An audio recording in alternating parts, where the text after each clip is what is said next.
Dear students, welcome back to Other Technology Answers।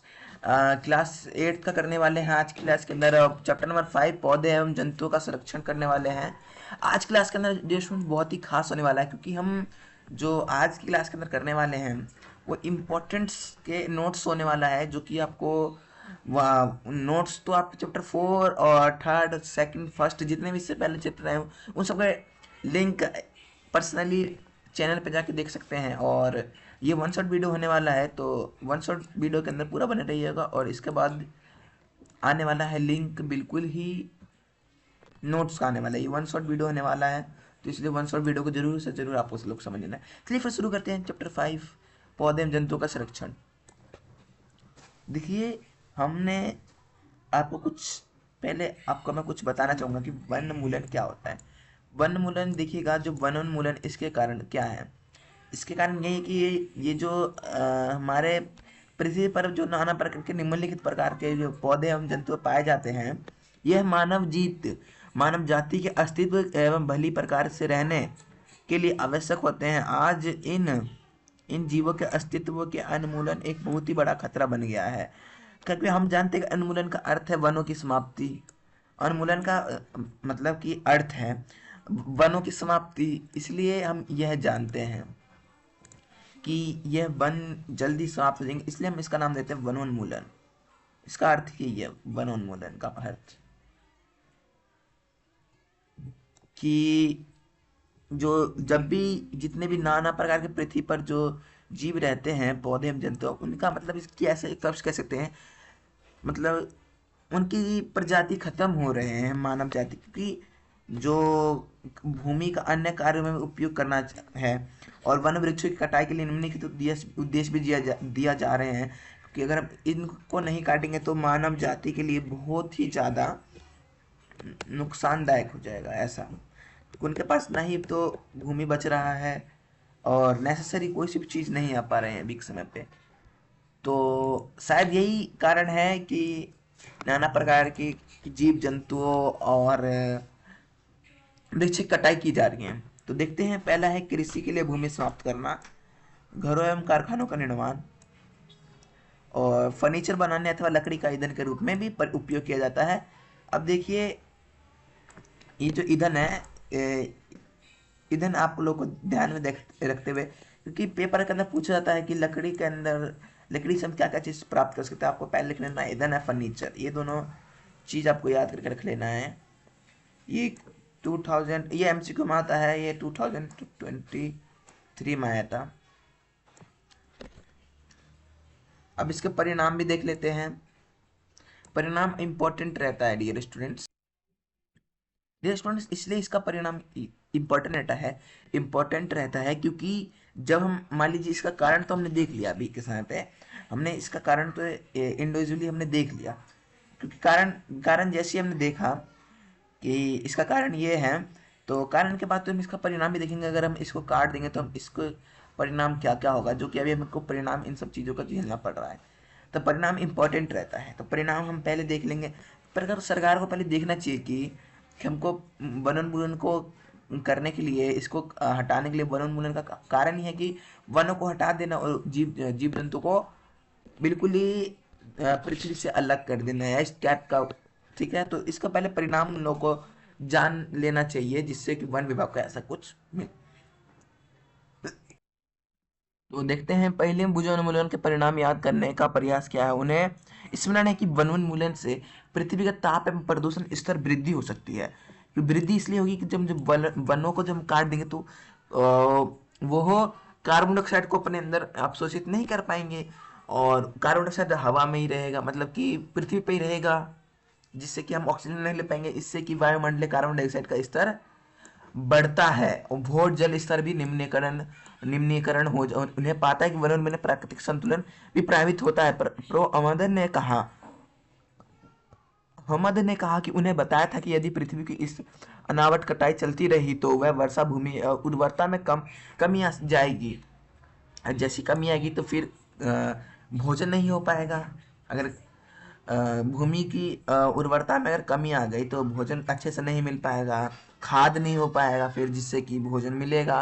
और इसके अतिरिक्त बाढ़ की, सूखे जैसे प्राकृतिक आपदाओं की संभावना बढ़ सकती है। सूखे जैसे आपदाएं भी हो सकते हैं, बाढ़ नहीं आएंगे, जिससे कि मिट्टी जो है, सॉइल जो है चेंज नहीं होगा। ऐसा याद कीजिए कि प्रकाश संश्लेषण की प्रक्रिया में पौधे भोजन की कार्बन डाइऑक्साइड की आवश्यकता होती है। कम वृक्षों का अर्थ है कार्बन डाइऑक्साइड के उपयोग में कभी आ जाने से वायुमंडलीय में इसकी मात्रा बढ़ जाएगी। कार्बन डाइऑक्साइड पृथ्वी का उत्सर्जित ऊष्मीय विकिरणों का प्रग्रहण कर लेती है। इसकी मात्रा में वृद्धि परिणाम स्वरूप विश्व उष्ण होता है। विश्व उष्ण अतः विश्व उष्ण देख लेना एक बार।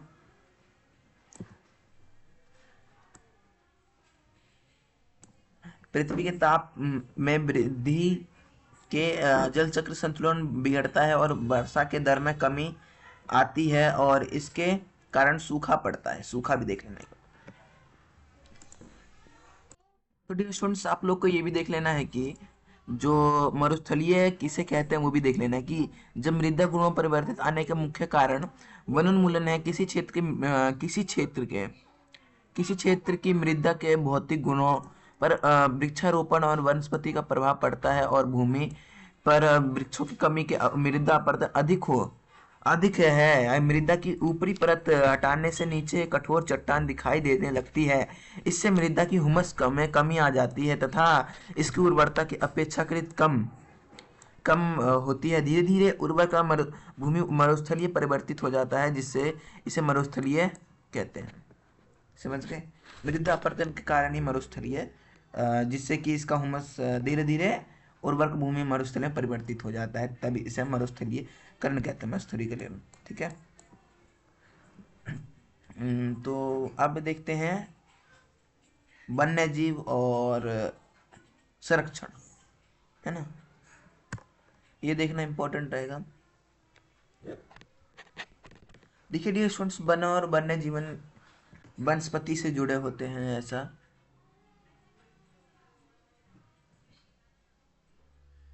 यहाँ पे देखिएगा, इसके लिए उन्होंने पंचमढ़ी जैव मंडलीय संचरित नामक क्षेत्र को चुना। वह जानते थे कि इस क्षेत्र के पौधे पश्चिमी घाट के समान है। देखिए कि जैव मंडल ये वाला जो है, इसको मैं इसके ऊपर से अलग से वीडियो आएगा जो कि आप लोगों को कमेंट कर देना, नीचे कमेंट बॉक्स दिया गया है उस पर आप कमेंट कर देना है।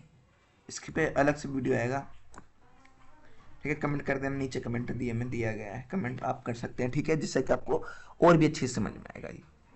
अब देखते हैं वन्यजीव अभ्यारण्य, राष्ट्रीय उद्यान और जैव मंडलीय आरक्षित क्षेत्र। देखिए डियर स्टूडेंट्स, जो आरक्षित क्षेत्र जो होता है और वन्यजीव अभ्यारण्य और राष्ट्रीय उद्यान, ये तीनों चीज लगभग कह सकते हैं अलग अलग ही है। वह क्षेत्र देखते हैं, वन्यजीव अभ्यारण्य वह क्षेत्र जहां जंतु एवं उनके आवास किसी भी प्रकार की विलोच्व सुरक्षित रहते हैं। राष्ट्रीय उद्यान वह है वन्य जंतुओं के लिए आरक्षित क्षेत्र जहां वह स्वतंत्र निस्वाद यानी कि स्वतंत्र मतलब इनकी निस्वार्थ रूप से आवास एवं प्राकृतिक संसाधनों का उपयोग कर सकते हैं। वन्यजीव देखिए, वन्य जीवन पौधों और जंतु संसाधनों और उस क्षेत्र के आदिवासियों के पारंपरिक ढंग आजीवन यापन हेतु विशाल संरक्षित क्षेत्र है। इसलिए है संरक्षित क्षेत्र क्योंकि ये जो वन्य जीव अभ्यारण्य है, इसके कारण ही संरक्षित क्षेत्र बना है विशाल, क्योंकि यह पारंपरिक ढंग से आदिवासियों के जीवन काल से शुरू हुआ है। अब देखते हैं जैव मंडल आरक्षण। प्रो अहमद एवं माधवजी के साथ बच्चों ने जैव मंडल आरक्षित क्षेत्र के प्रवेश किया। माधवी जी ने समझाया था। ये देखिए डियर स्टूडेंट, इसको समझाने से पहले मैं आपको बता दूं, ये चीज अगर आप लोग को समझना है, ये सारणी, इसके लिए अलग से वीडियो आने वाला है जो कि वन शॉट पे आने वाला है, तो वन शॉट को डोंट मिस कर देना, डोंट मिस, इसलिए आपको सब्सक्राइब कर देना है। ये तो वन शॉट था, अब नोट्स जो आएगा, नोट्स के ऊपर आपको जरूर से जरूर दिया जाएगा, इन सब चीज़ों को समझाया जाएगा। तो नोट्स को आप लोग को देख लेना है, ठीक है। तो नोट्स मैं लिख देता हूँ, नोट्स के लिए आप लोग को बस कमेंट कर देना है नोट्स चाहिए कि नहीं चाहिए। नोट्स ही जल्दी भी आने वाला है, ठीक है। नोट्स के लिए आप लोग को कमेंट कर देना है, ठीक है, कमेंट फॉर मी, और डिस्क्रिप्शन के अंदर लिंक दिया रहेगा।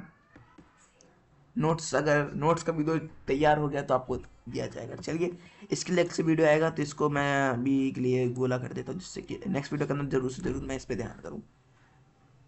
तो चलिए फिर बिना किसी देरी के हम ये समझते हैं कि जैव मंडल विविधता संरक्षण के उद्देश्य से जैव मंडल और आरक्षित क्षेत्र बनाए गए हैं। जैसा कि आप जानते हैं कि जैव विविधता के अर्थ है कि किसी क्षेत्र के विशेष पाए जाने वाले जीवी सभी पौधे, जंतु एवं सूक्ष्म जीवों की विभिन्न प्रजातियों किसी क्षेत्र के जैव मंडल आरक्षित क्षेत्र उस क्षेत्र की जैव विविधता एवं संस्कृति को बनाए रखने के लिए सहायक होते हैं। किसी जैव मंडल आरक्षित क्षेत्र के अंतर्गत अन्य आरक्षित क्षेत्र भी हो सकते हैं। पंचमढ़ी जैव मंडल आरक्षित क्षेत्र सतपुड़ा नामक राष्ट्रीय उद्यान तथा बोरी एवं पंचमढ़ी क्षेत्र नामक वन्य जीव अभ्यारण्य। डियर स्टूडेंट्स, देखते हैं कौन सा चित्र अपन को दिया गया है। ये आपको मैप दिया गया है, तो मैप पहले देख लेते हैं। यही है, हाँ मैप तो ये दिख रहा है, पंचमढ़ी जैव मंडल आरक्षित क्षेत्र है। यहाँ पे ही जैव मंडल जो भी आपको मैंने बताया वो यहाँ पे किया जाता है। पंचमढ़ी, ये देख सकते हैं, पंचमढ़ी अभ्यारण्य यहाँ से हुआ था, ठीक है। बोरी अभ्यारण्य ये रहा, आरक्षित क्षेत्र ये रहा, संरक्षित क्षेत्र पना पनी गेट, ये सब तो मैं आपको बताने वाला था। इसके लिए नेक्स्ट वीडियो में जरूर से जरूर आएगा। तो चलिए फिर चलते हैं नेक्स्ट पेज पे बिना किसी देरी के।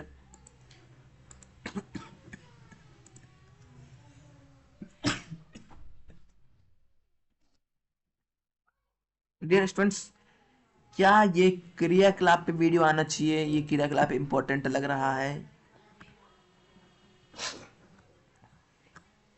डियर स्टूडेंट्स, पहले पढ़ लेते फिर इसके बाद देखेंगे। पेड़ पौधे एवं जंतु बच्चे भ्रमण के लिए जैव मंडल के आरक्षित क्षेत्र की हरियाणा संपत्ति प्रशासन की लिए लंबे लंबे सागौन के वृक्ष एवं प्राणियों को देखकर प्रसन्न थे। डियर स्टूडेंट्स, यहाँ पे आप लोग देख सकते किसी विशेष क्षेत्र में पाए जाने वाले पेड़ पौधों और उस क्षेत्र की वनस्पति एवं जीव जंतु प्राणी जात कहलाते हैं। ये इंपॉर्टेंट है, इसलिए मैंने यहाँ पे इंपॉर्टेंट का चिन्ह भी लगा दिया, ठीक है। अब देखते हैं, ये है प्राणी जात कहलाते हैं, यही है, देख सकते हैं आप। ए जो है आपका जंगली कुत्ता है, बी जो है बी ये है चीतल जिसे हम कहते हैं हिरण, और सी है भेड़िया, डी है तेंदुआ, और ई है फर्न, और एफ है जामुन का पेड़, ऐसा है ना। पौधे एवं जंतुओं की वह स्पीज जो किसी विशेष क्षेत्र में विशिष्ट रूप से दिखाई पाई जाती है उसे विशेष क्षेत्रीय स्पीज कहते हैं। डिस्टोन्स, पौधे एवं जंतु की वह स्पीज जो किसी विशेष क्षेत्र में विशिष्ट रूप से पाई जाती है उसे विशिष्ट स्पीस कहते हैं। ये किसी अन्य क्षेत्र में प्राकृतिक रूप से नहीं पाई जाती, क्योंकि आगे पढ़ते हैं, किसी विशेष प्रकार के पौधे या जंतु किसी विशेष क्षेत्र, राज्य अथवा देश की विशेष क्षेत्रीय हो सकते हैं। माधवजी ने पंचमढ़ी जैव मंडल आरक्षित क्षेत्र में स्थिर साल को जंगल आम इनकी चित्र 5.3a के पेड़ का, यहाँ पे है 5.3a, ये रहा जंगली आम है, के पेड़ का विशेष क्षेत्रीय स्पीस का है, ठीक है। अब देखते हैं वन्य प्राणी अभ्यारण्य, देखते हैं वन्य प्राणी अभ्यारण्य। डियर स्टूडेंट्स, क्या आप लोग रेडी हैं? डियर स्टूडेंट्स, अगर आप तक अभी तक आप लोगों ने सब्सक्राइब और लाइक नहीं करा है तो आप लोगों को जरूर से जरूर करना है। तो आप लोग को बिना किसी देरी के लाइक एंड सब्सक्राइब जरूर से कर देना है। और चलिए फिर देखते हैं, अगर आप लोग को कुछ भी, अगर इसके अंदर कुछ भी डाउट रहता है तो डाउट के लिए आप लोग प्लीज़ कमेंट करना जरूर से पूछ सकते हैं। तो कमेंट करना जरूर से आप पूछ सकते हैं, तो कमेंट करना जरूर से जरूर पूछिएगा।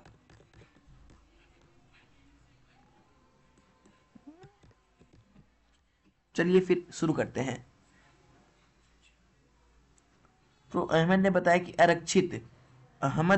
कि आरक्षित वनों की तरह ही कुछ ऐसे क्षेत्र हैं जहां वन्य प्राणी जंतु सुरक्षित एवं संरक्षित रहते हैं, जिसे वन्य प्राणी अभ्यारण्य कहते हैं। जहां पे संरक्षित रहते हैं जीव वनों के अंदर उसे वन्य प्राणी अभ्यारण्य कहते हैं। ठीक है, अब देखते हैं राष्ट्रीय उद्यान।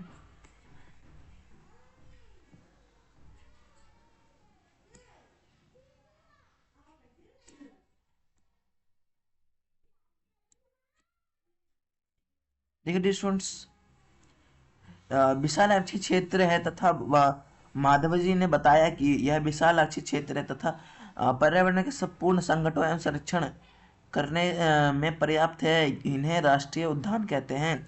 यह वनस्पति जात एवं प्राणी जात एवं दृष्टि भूमि तथा ऐतिहासिक वस्तुओं का संरक्षण करते हैं। और सतपुड़ा राष्ट्रीय उद्यान भारत का प्रथम आरक्षित वन है। सर्वोत्तम किस्म के टीके और संघ इस वन में मिलते हैं, यानी कि सतपुड़ा देखते हैं स्टूडेंट। सतपुड़ा मैप के अंदर, चलिए पहले सतपुड़ा देख लेते हैं। सतपुड़ा ये देखते हैं, सतपुड़ा कहीं दिया है? सतपुड़ा तो नहीं है, तो यहाँ पे तो नहीं है सतपुड़ा, होगा लेकिन उसके अलग से वीडियो आ जाएगा तो मैं उसके अंदर दिखा दूंगा। देख सकते हैं, हाँ ये रहा सतपुड़ा राष्ट्रीय उद्यान, ये रहा। तो आप यहाँ से भी देख सकते हैं। चलिए फिर चलते हैं नेक्स्ट पेज पे।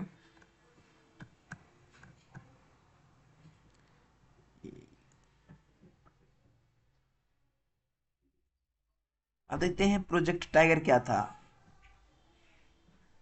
प्रोजेक्ट टाइगर डियर स्टूडेंट्स बहुत ही इंपॉर्टेंट क्वेश्चन है, क्लास 10th के अंदर भी इंपॉर्टेंट क्वेश्चन है। प्रोजेक्ट टाइगर आता है पेपर के अंदर बहुत बार। देख सकते हैं कि सतपुड़ा बाघ आरक्षित क्षेत्र, माधव जी ने बताते थे कि हमारी सरकार ने बाघों के आरक्षित हेतु प्रोजेक्ट टाइगर अथवा बाघ परियोजना लागू की। इस परियोजना का उद्देश्य अपने देश में बाघों को उत्तरजीविता एवं संवर्धन करना था। ठीक है, संवर्धन करना था।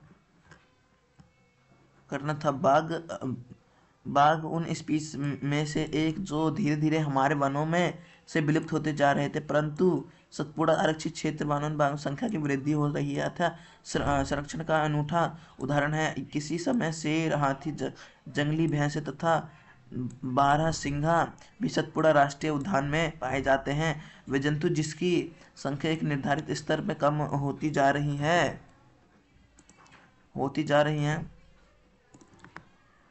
और विलुप्त होती जा रही हैं, उसे संकटपन जंतु कहते हैं।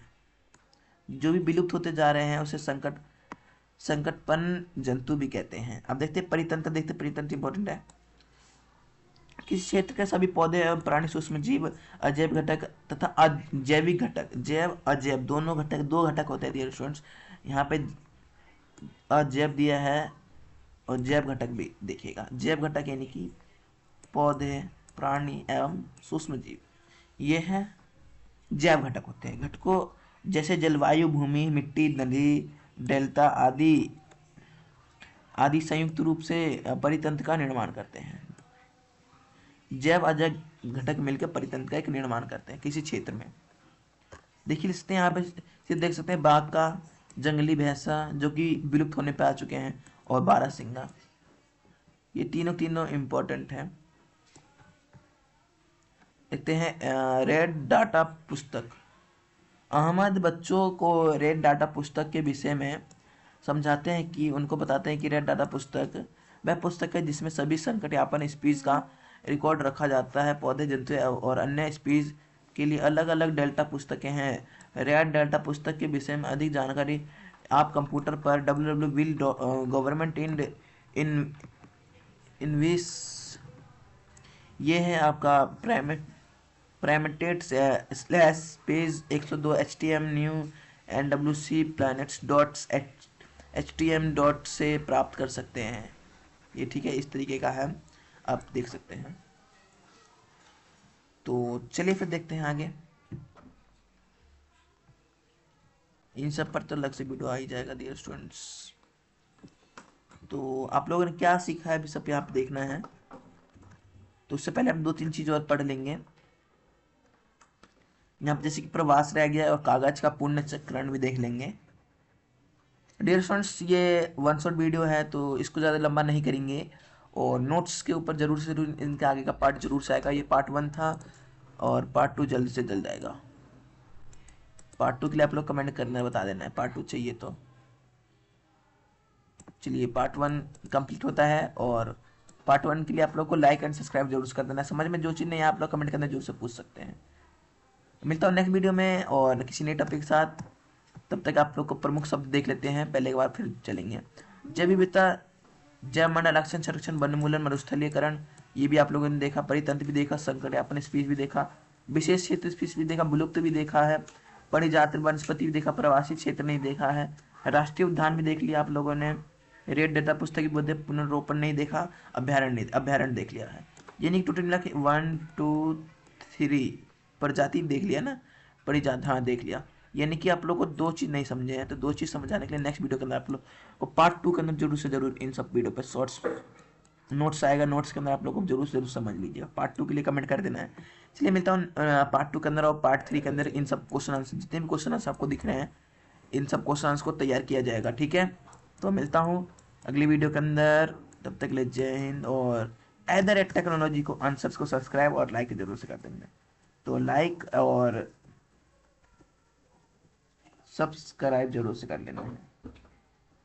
एंड डियर स्टूडेंट्स अपने फ्रेंड्स के साथ शेयर भी कर सकते हैं, क्योंकि उनको भी थोड़ा सा पता चलेगा। इस चैप्टर का वन शॉट वीडियो भी आ चुका है। और चलिए फिर मिलता है नेक्स्ट वीडियो में किसी नए टॉपिक के साथ। ये आप लोग यहाँ पे आप लोग देख सकते हैं, आपको मैंने चैप्टर कंप्लीट करवाया है, यहाँ पे आप लोग देख सकते हैं। तो चलिए फिर मिलता हूँ नेक्स्ट वीडियो में किसी नए टॉपिक के साथ। तब तक के लिए जय हिंद, जय भारत, गुड बाय, ठीक है, गुड बाय।